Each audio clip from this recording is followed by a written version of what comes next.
RFM Midi.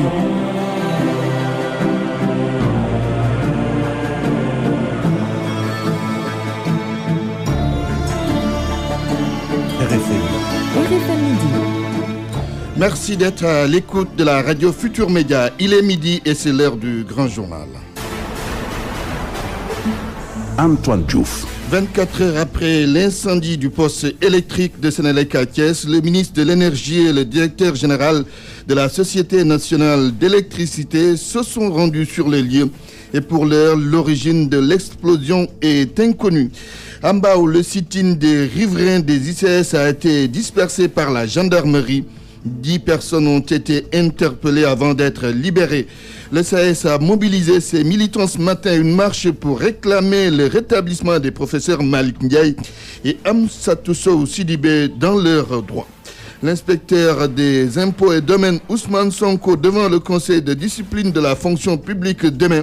À Kaolack, les militants de son parti PASTEF avertissent. Pour eux, il n'est pas question que leur leader soit sacrifié.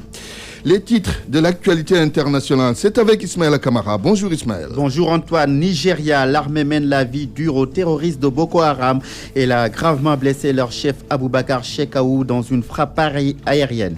Guinée, l'interpellation d'une femme en burqa défraie la chronique. Elle a été arrêtée hier à Conakry par la police judiciaire. Et puis présidentielle du 27 août au Gabon, l'église appelle au calme Antoine. À suivre la page des soirs avec Malal Junior Diagne. Les titres, bonjour Malal. Bonjour Antoine. Football phase nationale, début des quarts de finale cet après-midi à Ziguinchor. Les équipes de l'axe sud se taillent la part du lion sur les 8 présentes pour ce tour. Handball, préparation de la finale de la Coupe du Sénégal chez les garçons et chez les filles. Thiès à l'honneur à l'affiche Duc contre Saltigué. L'équipe de la ville de Thiès Rail jouera contre l'équipe de l'ASFA, déjà championne du Sénégal. Que pensez-vous des problèmes d'eau et d'électricité auxquels les populations sont confrontées depuis quelque temps, soit de façon permanente ou temporaire?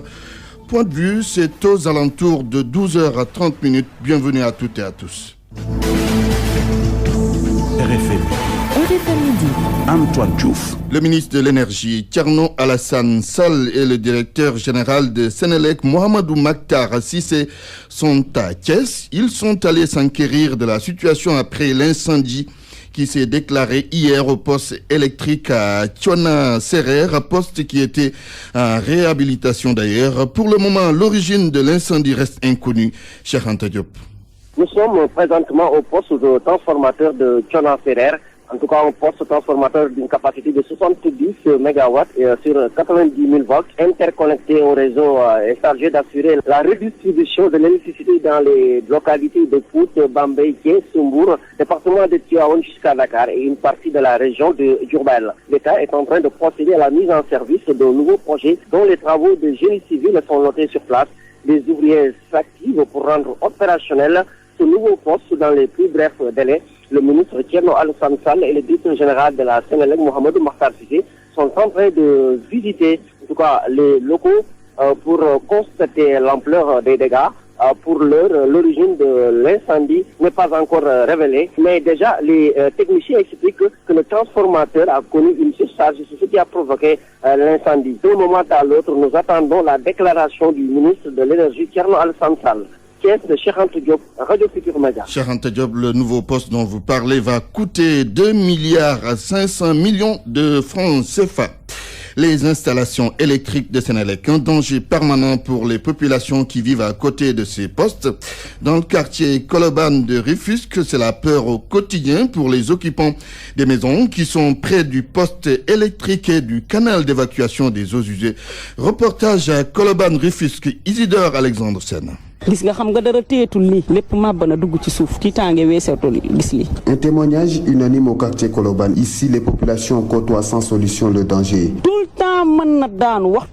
Le poste peut tomber à tout moment. Toutes les personnes qui prennent leur petit déjeuner ici se posent des questions, car les enfants traversent à côté sans se soucier du danger. Dans la nuit du dimanche, qui a plongé une bonne partie du pays dans le noir suite à l'explosion d'un poste à Thiès, Koloban a frôlé le pire, nous dit Khali Gueye. Elle vend le petit déjeuner à moins de 20 mètres de ce poste électrique qui peut s'affaisser à tout moment. Le jour de l'explosion à Thiès, la porte de ce poste s'est ouverte et une partie du sol s'est affaissée. Du coup, tous les fils sont dehors. Nous avons plus que peur. Même complainte pour ces deux femmes trouvées devant une boutique. Des fois, un grand bruit sort du poste. Vous avez comme l'impression que ça va exploser. En plus, c'est de la poussière qui se dégage. Vous voyez les fils électriques qui sont dehors? Nous avons des enfants qui jouent tout près du poste. On n'y peut rien. Les travaux sont en cours. Le risque fait désormais partie du quotidien des habitants de Koloban et pourtant, ils ont mis la puce à l'oreille des autorités compétentes. Avec l'incident qui a provoqué des blessés dans la capitale du rail, à Koloban, les populations réclament une solution d'urgence. Isidore Alexandre Sen-Rufisque, RFM. Le sit-in des populations de Mbao n'a finalement pas eu lieu ce matin. C'est parce qu'il a été dispersé par la gendarmerie qui a interpellé 10 manifestants qu'elle a libérés par la suite. En fait, les riverains des ICS de Mbao réclament la délocalisation des industries chimiques du Sénégal. Université Cheikh Anta Diop de Dakar, les membres du SAES section Dakar ont organisé ce matin une marche. Ils dénoncent la gestion du recteur Ibrahima Thioub, gestion qu'ils qualifient de calamiteuse. Les camarades de Yankoba Seydi exigent la réparation immédiate des torts causés à leurs deux collègues, le professeur Malik Ndiaye et le professeur Amsatou Sow Sidibé. Ces deux enseignants n'ont pas perçu leur salaire pendant un an, selon le CSRFM, a joint hier le recteur Ibrahima Thioub, mais il ne préfère pas faire de déclaration à ce propos. L'actualité religieuse, c'est aujourd'hui le Magal de Darussalam. Il marque le retour d'exil du Gabon de Cheikh Ahmadou Bamba Mbacké. Il est 12h07 à Touba et partout ailleurs au Sénégal. RFM, la radio de toute l'actualité. Ousmane Sonko passe demain devant le conseil de discipline de la fonction publique qui va l'entendre sur ses sorties pour lesquelles il a été suspendu de ses fonctions. À Kaolack, ses partisans de PASTEF considèrent que c'est de l'acharnement. Pour eux, il n'est pas question que leur leader soit sacrifié.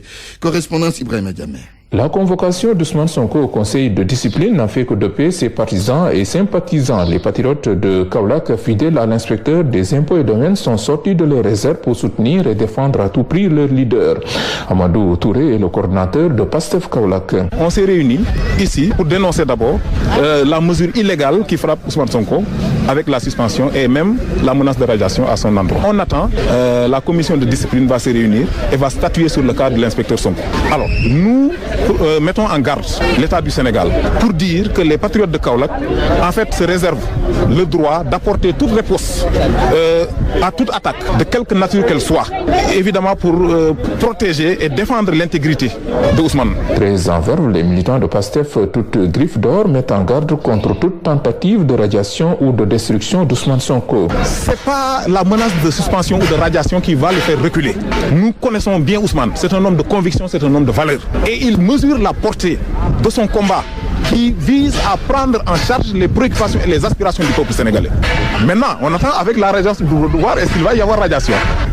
Nous nous réservons le droit de riposter parce que nous n'allons pas baisser les bras, croiser les bras et assister à ce que Ousmane soit détruit. Le président de PASTEF est attendu ce 24 août au conseil de discipline de la fonction publique. Une commission a été déjà formée, mais Ousmane Sonko conteste déjà la composition. Ibrahim Diamé, Kaolack, Radio Futur Média. Pour traduire un fonctionnaire devant un conseil de discipline, c'est toute une armada et tout est régi par le statut général des fonctionnaires. Le conseil de discipline est présidé par le ministre de la fonction publique où son représentant et le fonctionnaire peut être entendu en présence de son conseil. Côté sanctions, elles peuvent aller de l'avertissement à la révocation avec la suspension de ses droits de pension. Explication Mantouré. Ousmane Sonko sera devant un conseil de discipline de 4 membres, présidé par Viviane Bampassi, la ministre de la fonction publique, ou son représentant, c'est la loi qui le dit. Le statut général des fonctionnaires, en son article 43, parle déjà des sanctions, suivant le 1er, 2e, 3e ou 4e degré. Elles vont de l'avertissement jusqu'à la révocation avec suspension des droits de pension, en passant par l'exclusion temporaire du fonctionnaire pour une durée maximale de 6 mois par exemple. Les sanctions du 1er et du 2e degré sont prononcées sans consultation du conseil de discipline, mais auparavant le fonctionnaire est tenu, sauf en cas de force majeure, de présenter par écrit ses explications sur les faits qui lui sont reprochés. Un refus entraîne immédiatement l'application d'une sanction du 1er ou 2e degré. Les autres sanctions sont prononcées après avis du conseil de discipline. Ousmane Sonko, s'il le veut, peut être assisté par son conseil ou un défenseur de son choix. Il a le droit d'obtenir 15 jours au moins avant la réunion du conseil la communication de son dossier et de tous les documents annexes, aussitôt que l'action disciplinaire est engagée. Le conseil, comme Ousmane Sonko, chacun d'entre eux a le droit de convoquer des témoins. Ousmane Sonko, lui, a aussi le droit de présenter des observations écrites ou verbales. Quant au conseil, s'il n'est pas suffisamment éclairé sur les faits qu'on reproche aux fonctionnaires, il peut ordonner une enquête. Après l'avoir entendu, le conseil émet un avis motivé sur la sanction, un avis qui doit intervenir dans un délai d'1 mois à compter du jour où le conseil a été saisi. Il peut être porté à 3 mois en cas d'enquête. Les décisions des sanctions sont versées au dossier individuel du fonctionnaire. Si Ousmane Sonko n'a pas été exclu des cadres, il peut, après 3 ans, s'il s'agit des sanctions du 1er degré, et 5 ans pour le reste, introduire auprès de l'autorité une demande tendant à ce qu'aucune trace de la sanction ne subsiste dans son dossier. Pour l'heure, il risquerait l'avertissement. RFM 94.0, la radio en puissance. RFM midi. Antoine Diouf. Les riziculteurs de Matam attendent toujours les engrais qui devaient être réceptionnés depuis longtemps, selon eux. Et quand ces producteurs se disent inquiets, le directeur régional du développement annonce la disponibilité de 310 tonnes sur les 1400 attendus. Matam Ali Bandelian. Au moment où l'activité agricole a repris dans toutes ses composantes, les riziculteurs de Matam attendent encore l'arrivée des engrais. Très engagés dans la relance de la filière, les paysans de Matam tirent déjà la sonnette d'alarme. Mamadou Aliountoub est le président de la Fédération des riziculteurs de la vallée du fleuve Sénégal. Le seul problème aujourd'hui, c'est les engrais qui ne sont pas là encore jusqu'à présent. On est très inquiets à cause de ces engrais qui ne sont pas venus jusqu'à présent. Et actuellement aussi, ce qu'on veut, nous, c'est d'essayer de voir au niveau de chaque région ou bien au niveau de chaque département le ministère des stocks où vraiment nous n'aurons pas de problème. Parce qu'aujourd'hui, si l'engrais tarde, c'est le rendement qui risque de se baisser. Pourtant, à en croire le directeur régional du développement rural de Matam, il n'y a pas de péril en la demeure. Youssouf Gueye qui annonce la disponibilité de 300 tonnes d'urée sur les 1400 attendus cette année. L'alerte a été entendue parce qu'au niveau de la région, nous avons 310 tonnes d'urée, mais insuffisant par rapport à 1000. Non, vous savez, l'urée est mise en place au fur et à mesure. On ne peut pas mettre toutes les 1400 tonnes d'urée en un seul voyage et rien n'est encore vendu. Donc pour l'instant, on ne peut pas dire qu'il y a un retard de mise en place d'urée et de DAP et des autres intrants. Pour les intrants NPK pour l'hivernage, la mise en place a été effectuée. Entre l'inquiétude des producteurs et les engagements fermes des autorités, la plupart des riziculteurs ayant la contre-saison pour divers motifs ne veulent pas rater le rendez-vous de la campagne hivernale. Pour un objectif de plus de 11 000 hectares, Matam compte améliorer considérablement le taux de mise en valeur de son potentiel irrigable. Matam, Ali Bandelnian, RFM. L'actualité politique, Farba Senghor fustige encore le Haut Conseil des collectivités territoriales, une institution inutile et inappropriée, a dit le chargé de la propagande du Parti démocratique sénégalais. Par ailleurs, il demeure convaincu que son parti ne fera que de la figuration lors de l'élection des membres du Haut Conseil, cela en raison du mode de scrutin. Écoutons Farba Senghor au micro de Moussa Oumar Gueye. C'est-à-dire que le Haut Conseil a remplacé le Sénat. Et le Sénat, c'est le Sénat du régime de Abdoulaye Wade. Le Haut Conseil qui double déjà des fonctions existantes. Parce qu'il y a le ministère qui s'agit de la décentralisation, il y a l'amicale des maires, président du Sénégal. Comme si l'école locale, leur gestion posait problème et que Macky veut fuir ces problèmes-là. Ce Haut Conseil est inutile, inapproprié alors pour le Sénégal. Donc je n'y crois pas. Ensuite, le Haut Conseil est réservé à Ousmane Tanor Dieng. Il paraît qu'on lui a donné 20 conseillers pour consolider sa position. C'est lui qui a toujours voulu démanteler le PDS, qui n'a rien à voir avec le développement du pays. Parce que si Macky Sall peut supprimer le Sénat parce qu'il y avait des inondations, je crois que le Haut Conseil ne va pas durer. Que très bientôt, il sera balayé d'ici parce que les inondations ne tarderont pas à venir. Mais mon parti a choisi d'aller à l'élection des Hauts Conseils parce qu'on nous dit qu'au niveau des départements, que plusieurs responsables veulent y aller. D'abord pour exister, parce que si nous n'allons pas, nos conseillers vont voter pour les autres. Donc nous avons préféré y aller. Mais nous y allons simplement pour de la figuration. Ensuite, il y a le mode de scrutin qui ne répond plus à la réalité politique qui est antidémocratique. Parce que c'est le Raouga qui arrive avec une voix, il prend tout. Farba Senghor était à la permanence du Parti démocratique sénégalais à Tambacounda, permanence qui avait été saccagée après la présidentielle de 2012. RFM, l'invité. RFM. L'actualité internationale. L'actualité internationale, Gambie d'abord. Un des leaders de l'opposition trouve la mort en prison, Ismaïla Kamara. Il s'agit de Solo Kruma Antoine, annonce faite hier lundi par la principale formation politique de ce pays, Daouda Diouf. C'est ce week-end que l'opposant Ibrahima Soro Kruma est décédé en prison où il a été incarcéré depuis le mois de mai. Sa formation politique, le Parti démocratique uni, l'UDP, dans un communiqué déclare que jusqu'à présent, ni le parti ni les membres de la famille n'ont reçu de notification officielle de la mort de Solo Kruma. L'UDP tient à ce qu'on fasse une autopsie parce qu'officieusement, on aurait appris que l'opposant gambien aurait été hospitalisé le 8 août avant d'être opéré le 19 et décédé le 20 août le matin. Selon les organisations de défense des droits de l'homme en Gambie, une trentaine de personnes ont été arrêtées le 9 mai. Elles manifestaient contre la comparution d'opposants devant la haute cour de Banjul. Face à la situation, le département américain, dans un communiqué, s'est déclaré profondément inquiet par la mort d'Ibrahima Solo Kruma. La diplomatie américaine dit rester troublée par les informations faisant état de mauvais traitements continuels par le gouvernement de Yahya Jammeh, de personnalités de l'opposition détenues, comme en attestent les récents décès et allégations de torture. Washington appelle à un traitement humain pour tous les prisonniers et à la libération immédiate de tous les prisonniers politiques. Nigeria, l'armée multiplie les actions pour mettre fin aux agissements de Boko Haram. Elle affirme avoir blessé son chef Aboubakar Shekau. C'était vendredi dernier lors d'un raid Antoine. Il a eu lieu au-dessus de la forêt de Sambisa, une localité située au nord du Nigeria. 3 commandants de Boko Haram y ont aussi perdu la vie. C'est ce qu'annonce le site du journal français Le Parisien qui cite le porte-parole de l'armée nigériane. Dans un tweet, ce dernier déclare même qu'Aboubakar Shekau a été mortellement blessé. Cette annonce de l'armée nigériane coïncide avec la visite du secrétaire d'État américain John Kerry dans cette partie de l'Afrique. Pour rappel, les actes terroristes de Boko Haram ont fait plus de 20 000 morts et occasionné 2,6 millions de déplacés depuis 2009, Antoine. Lutte contre le terrorisme en Guinée, la police judiciaire met la main sur une femme qui a porté ou qui avait porté une burqa. Cette femme en burqa a été interpellée aux abords de la présidence de la République guinéenne. Sa burqa a été finalement retirée. Elle est entendue ce jour par la direction de la police judiciaire. Les détails avec Maïmouna Sek. Une femme en burqa a été arrêtée lorsqu'elle se dirigeait vers le palais présidentiel avec une pancarte en main écrit « Des innocents guinéens sont en danger. J'ai un message pour la Guinée ». Elle a été interpellée et remise à la direction de police judiciaire pour les besoins d'une enquête. La DPJ a promis de communiquer les résultats de son audition ce mardi. Il n'y a rien de méchant derrière son acte, nous assure le directeur central de la police judiciaire.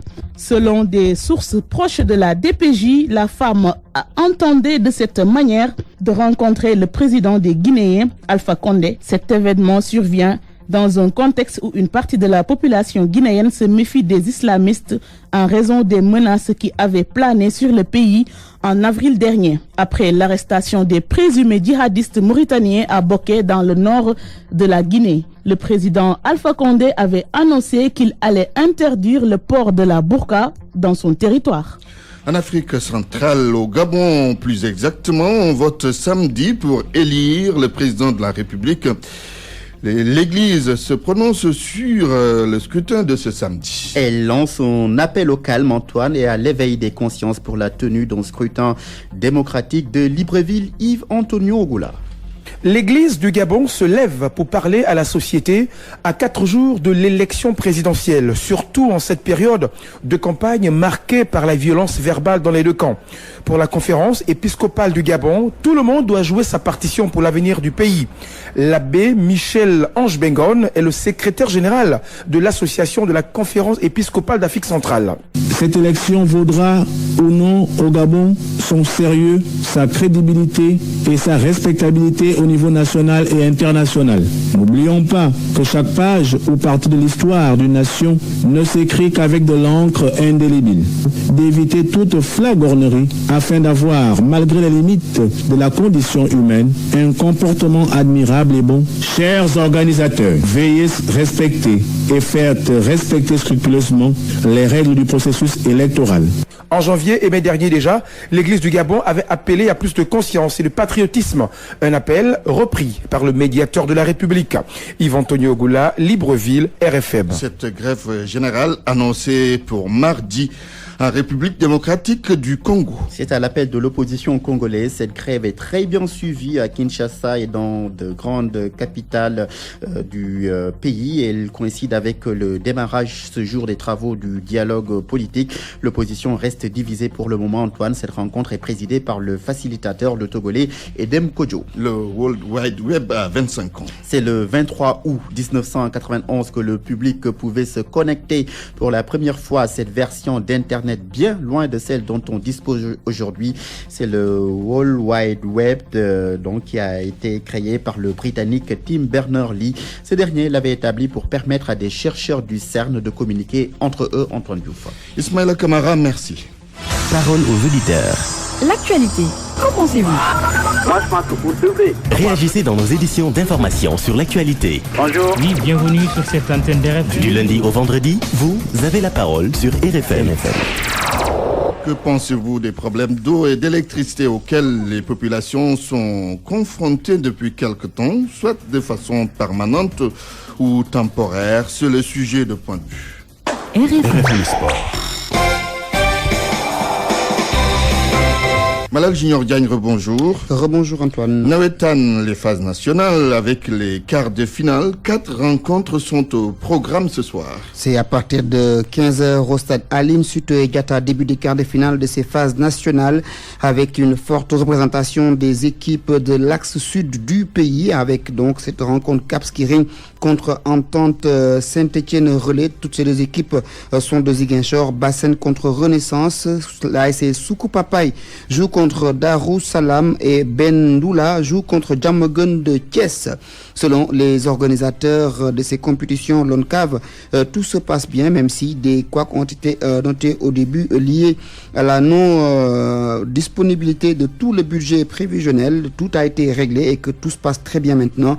On va vers les demi-finales pour ensuite faire une belle finale afin de mettre fin à cette compétition qui est donc organisée dans la capitale du Sud, mais également dans les autres régions, à savoir Sédhiou et Kolda. Le Han, Thiès va accueillir les finales de la Coupe du Sénégal. Thiès va accueillir les finales de la Coupe du Sénégal chez les hommes et chez les femmes. Et chez les dames, ce sera donc le Dakar Universe Club contre l'équipe de Saltigué. Toutes ces deux équipes avaient l'habitude de réaliser des doublés, mais pour cette année, Disso est passé par là pour gagner le titre de champion. Chez les hommes, ce sera un duel entre l'équipe championne du Sénégal, déjà l'équipe des forces armées, l'ASFA, contre l'équipe de la ville de Thiès, l'US Rail. De belles affiches en perspective prévues ce week-end, nous dit Sambou Biagui, chargé de la communication de la Fédération sénégalaise d'handball. De belles affiches en perspective. Chez les dames, Saltigué qui doit rencontrer l'équipe du Duc. Les deux équipes avaient raté le titre de champion à cause de Disso qui a réalisé une saison sans faute. Tout le Saltigué remportait à chaque fois le championnat et la Coupe du Sénégal. Cette année, cette équipe a raté le championnat, donc il va falloir se racheter à travers justement la Coupe du Sénégal. devant cette équipe du Saltigué, il y a le Duc. Le Duc qui a également fait une très belle saison. Le Duc doit sauver sa saison puisque les garçons n'ont rien gagné. Alors, chez les garçons, Asfa est déjà champion. Asfa vise le doublé face à une équipe du Rail qui a créé la surprise en venant battre ici à Dakar l'équipe de la Gendarmerie de Dakar pour se qualifier. Il y a le fait aussi que Rail joue à domicile la finale de la Coupe du Sénégal à domicile avec le public. Sûrement, il y aura un sursaut d'orgueil pour venir à bout de cette équipe des militaires qui, il faut le rappeler, est une grande équipe qui avait remporté la Coupe du Sénégal l'année dernière également à Thiès. Donc il va falloir donc s'attendre à une finale ou à des finales qui seront âprement disputées entre les 4 formats. Antoine, nous allons parler de la savate boxe française après les championnats nationaux du Sénégal. La fédération se prépare à aller participer au championnat du monde. Ce sera donc du 7 au 12 septembre prochain. Le Sénégal sera représenté par 2 combattants, un homme et une femme. Et déjà, ces 2 combattants sont en regroupement entre la LG Mbao et IMCA. Départ le 5 septembre prochain. On termine avec les barrages de la Ligue des champions en Europe. Aujourd'hui, 2 rencontres au programme. Monaco qui reçoit lui de l'équipe de Villarreal à l'aller, score 2-1 pour les Français. À noter également l'AS Roma qui joue contre l'équipe du FC Porto. Allez, 1 but partout. Merci Malal Junior Diagne. RFM. Reportage vacances. Reportage à Thiès. L'association Kadior Djanken a réuni des élèves issus des 12 communes des départements de Thiès et Tivaouane. Ces élèves suivent des cours dans quelques disciplines, histoire de renforcer leur niveau. Cheikh Anta Diop. Thiès abrite une session de formation l'été en codant destinée aux élèves en cette période de vacances. Ils sont venus des différentes communes des départements de Thiès et Tivaouane. Ousmane Diaw, Tchaïfen Kadior Djanken. Presque 88 élèves puissent participer également à cette activité qui se trouve depuis Thiès, dans la commune de Fandène, dans la commune de Noto, dans la commune de Chériflo, depuis jusqu'à dans la commune de Mewa. On est en train de régler un problème d'inégalité sociale parce que les élèves et les enfants que nous recrutons, qui sont inscrits dans notre système, nous les choisissons parmi les plus pauvres des pauvres. Un programme riche et varié a été présenté aux élèves. Babacar Diop, ingénieur en informatique. Le programme de vacances s'appelle l'été en codant. Mdiangle, c'est un programme après l'école qui initie les élèves de 7 à 18 ans en mathématiques, en français, en langue étrangère de préférence anglais. Également, on initie au STEM. Qui dit STEM dit sciences, technologies, ingénierie et mathématiques. À travers ce STEM-là, on forme les élèves au développement des sites web, à la programmation et à la création de l'outil d'objets connectés. On a vu parmi eux presque des génies entre guillemets. Fatou Diakhaté, élève en classe de seconde S au lycée d'excellence Cheikh Ahmadou Kane de Thiès, estime qu'elle a beaucoup appris. Et j'ai appris beaucoup de choses là-bas parce qu'au début je ne savais pas comment créer un site web, mais à la fin on a réussi, moi et mes autres camarades, à créer un site web qui s'intitule www.educationsecondaire-publique-au-sénégal.com. En attendant l'extension du projet dans toutes les localités de Thiès, le système Ndiangale est déjà en marche. RFM Thiès, Cheikh Anta Diop. RFM, la presse du jour. Mohamed Talimouba, bonjour. Bonjour. À la une, cette explosion à la centrale de Tiona à Thiès. Dans la nuit du dimanche à lundi, les populations des quartiers environnants du poste électrique de Tiona à vol d'oiseau du lycée El Hadj Malick Sy de Thiès ont frôlé le pire, relève l'observateur. En effet, vers 3 heures du matin, une explosion d'un câble distributeur a mis le feu au poste électrique, des étincelles partout, de la panique chez les riverains.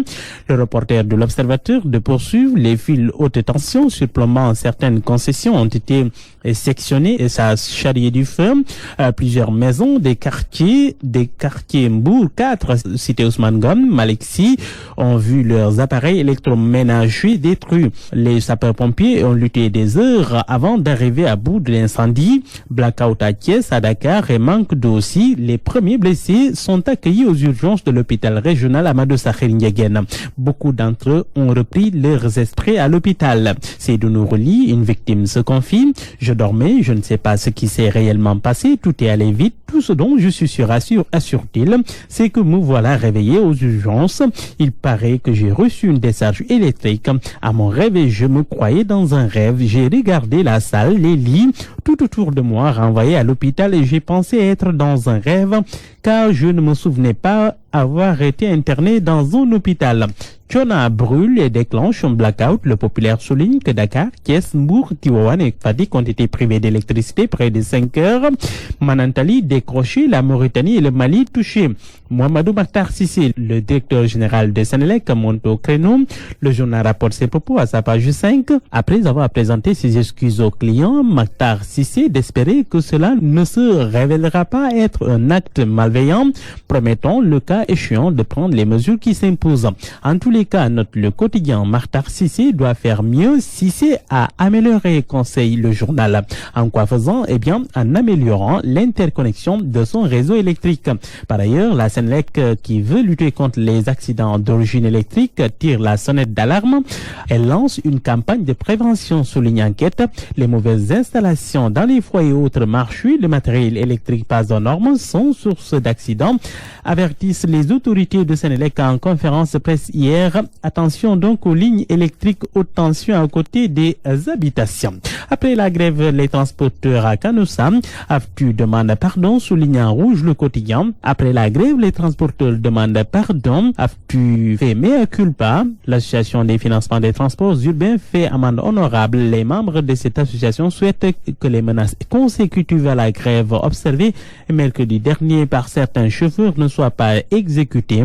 Ils promettent de ne plus aller en grève. Titre du Populaire, l'AFTU se démarque et fait son mea culpa. L'équation de la mobilité urbaine, 10 ans de renouvellement du parc automobile. Enquête publie la deuxième partie de son dossier sur le sujet. Aujourd'hui, AFTU assure 80% du transport en commun à Dakar, mais seul la surcharge, l'indiscipline ou encore les arrêts fréquents, la prime à la casse, autre obstacle au remplacement des Ndiaganyaï. L'école publique en question, Sud Quotidien, parle de sabotage organisé. Rien que cela, avec un quantum horaire gruché, une baisse du recrutement d'enseignants, une absence d'outils pédagogiques. Conclusion de Cheikh Mbou de Kosidep, le CFE n'est plus pertinent. Affaire de la corruption à l'IDSAF, Pape Massata Diak entendu par le doyen des juges aujourd'hui. Selon l'Observateur qui donne l'information, Diak Fils sous le coup des faits de corruption passive et active, tentative d'extorsion de fonds dans les scandales polluant le monde de l'athlétisme, sera donc entendu par le doyen des juges Samba Fall. Et puis à la une du Soleil, cette bonne nouvelle pour la production locale de riz. Les importateurs qui s'engagent à acheter plus de 50 000 tonnes du produit au nouveau protocole d'accord signé avec les acteurs de la filière. Mais problème, le directeur général de la SAED dénonce des circuits parallèles. Bonne lecture à tous. Point de vue. Regard croisé sur l'actualité du jour. Que pensez-vous des problèmes d'eau et d'électricité auxquels les populations sont confrontées depuis quelque temps, soit de façon permanente ou de façon temporaire? Vous avez la parole. Maître Mansour Nakan, vous êtes en ligne, bonjour. Oui, bonjour. Vous êtes le président de SOS Consommateurs. Comment jugez-vous cette situation que j'ai évoquée tout à l'heure, problème d'eau et d'électricité, mais de façon permanente ou bien de façon temporaire? Oui, je trouve que la situation est déplorable et inquiétante également. Quand on sait que un seul poste électrique à Thiès, qui a connu des problèmes, a entraîné dans toute la région de Thiès et de Dakar des problèmes aussi graves. On nous a dit jusqu'à Manantali, jusqu'en Mauritanie. L'incendie d'un seul poste électrique, c'est extrêmement grave. Comment un pays peut dépendre d'une installation pareille? C'est inacceptable, c'est inadmissible. Je pense qu'il faut qu'on dise la vérité aux gens. Et il faut surtout que la Senelec prenne des dispositions pour ne pas priver autant de Sénégalais d'électricité à cause d'un seul poste. Quel type de dispositions elle doit prendre, la Senelec? Mais je pense que d'abord, il faut auditer. Nous, on a toujours demandé l'audit de la Senelec. Parce que la Senelec ne fonctionne pas normalement, malgré qu'on ait envoyé en sapeur-pompier le directeur général Cissé. Mohamed Makhtar Cissé, oui. Qui certainement fait beaucoup d'efforts, mais il est certain que la Senelec ne fait pas ce qu'il faut pour mettre les Sénégalais à l'abri, surtout pendant cette période d'hivernage où il y a énormément de problèmes. Alors, une des conséquences les plus graves, c'est que ça entraîne des pénuries d'eau qui aggravent encore le problème de l'eau, de l'alimentation en eau de certaines zones de Dakar et de sa banlieue. Alors, depuis des années, chaque hivernage, la SDE fait un communiqué pour dire que bon, il y a des travaux, etc., qui font que l'alimentation en eau est perturbée. Il faut que la SDE investisse pour être indépendante, essentiellement pour le fonctionnement de ces usines, qu'elle soit indépendante de la Sénélec.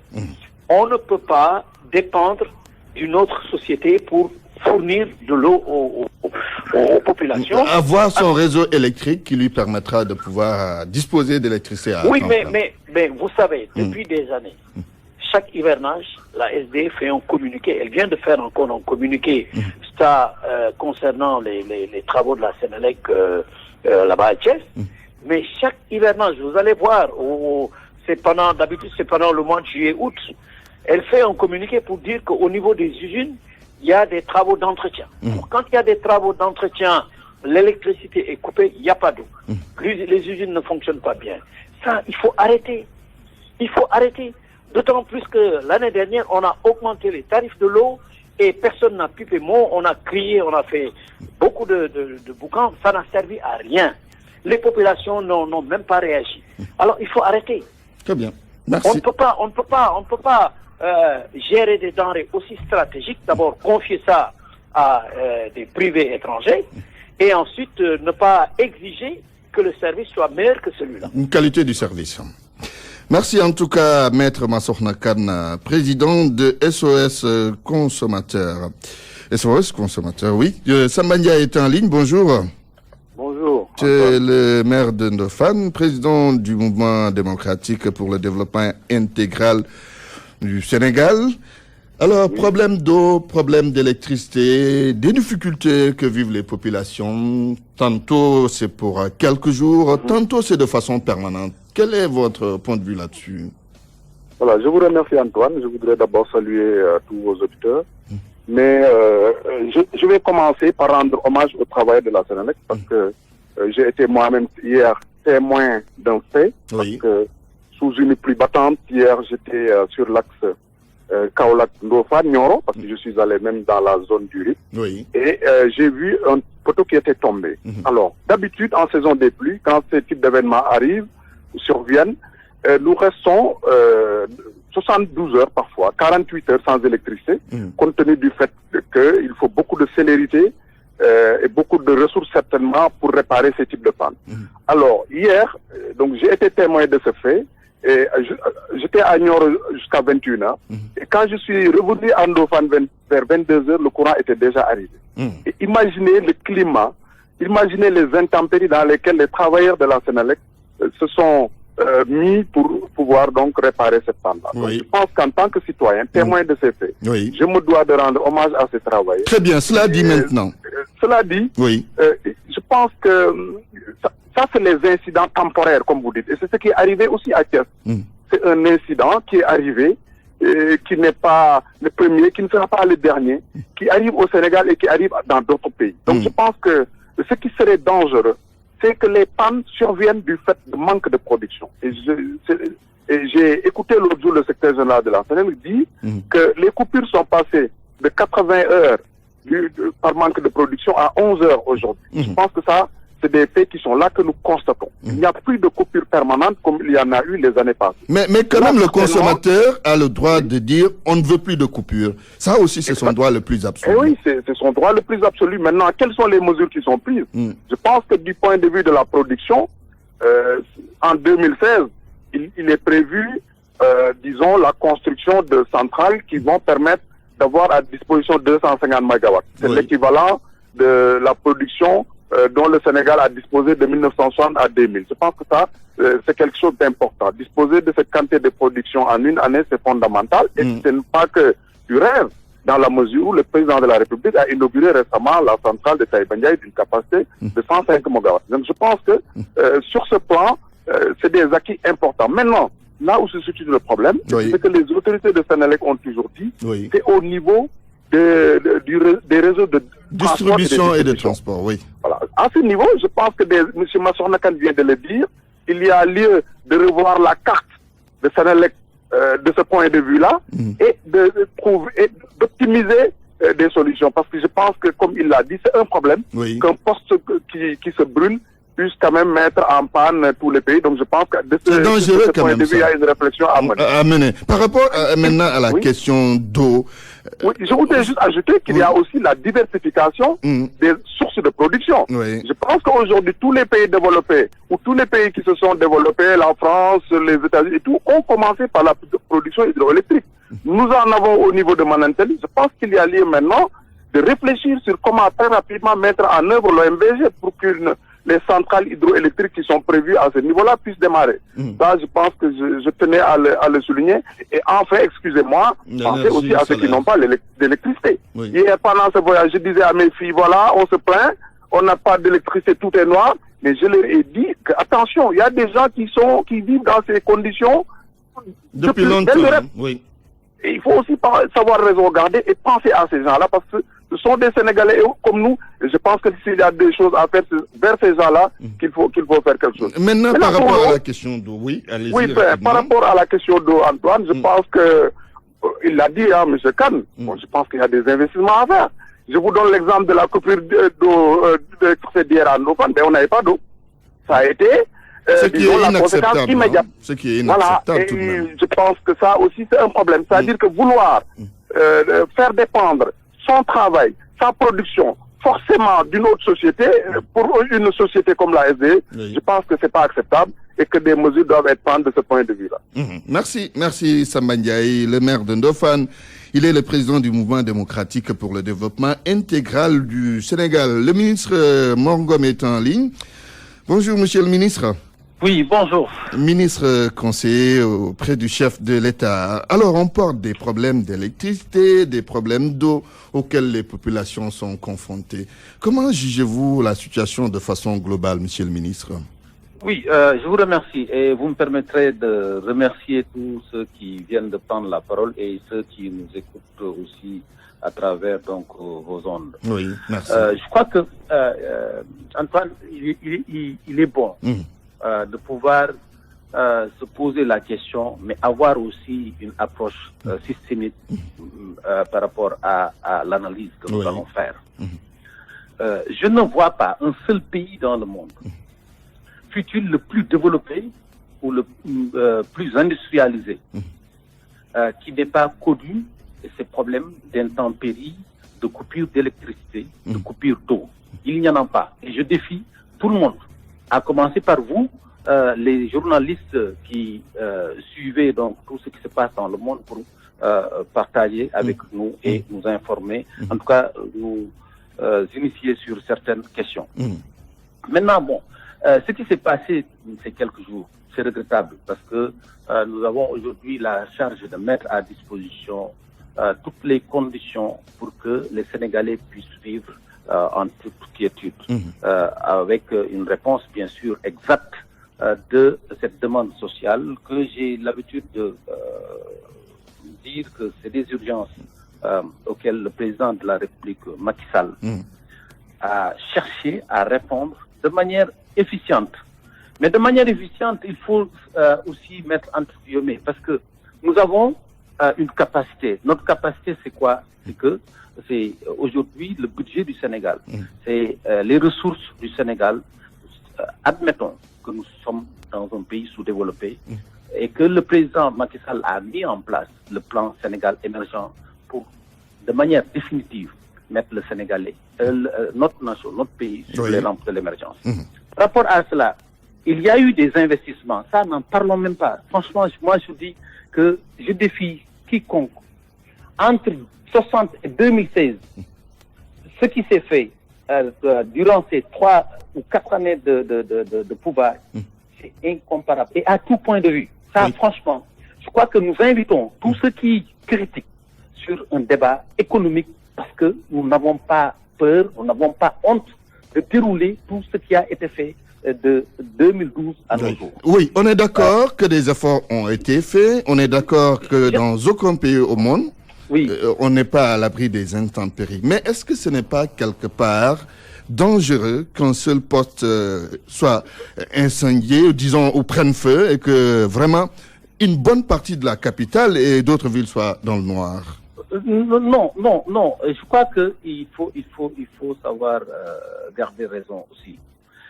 Vous savez, je crois que ce que le directeur général de la Sénélec a fait ces derniers jours, en tout cas, moi, c'est quelqu'un que j'apprécie beaucoup et j'ai vu sa manière de communiquer. Parce que il est allé jusqu'à nous mettre la photo même de l'incident à travers donc les médias.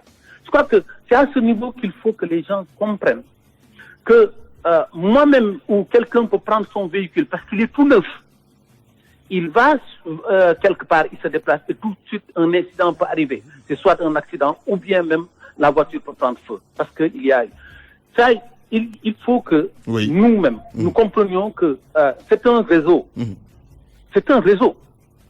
Ce n'est pas des installations en dérivation. Le réseau, il est presque en série. Quand je dis que le réseau est presque en série, parce que il y a une... Maintenant, à chaque fois qu'il y a un problème, il cherche à utiliser des boucles pour pouvoir isoler là où il y a le problème et servir les autres. Très bien. Ça nécessairement, ça prend du temps. Ça prend du temps. Oui, d'accord. La mutualisation donc, de la production... L'interconnexion, oui. Qui ne pose plus de problème. Parce que cette interconnexion-là, avant, on avait des problèmes de production. Aujourd'hui, on en a plus. Oui. Aujourd'hui, le seul problème que nous avons, c'est des problèmes de transport. Et je sais que, en âme et conscience, ils sont en train de régler ce problème-là de manière vraiment, je le dis, très efficiente. Parce que nous le vivons tous les jours. Combien d'heures de coupure avons-nous? Nous en sommes aujourd'hui à combien? Oui.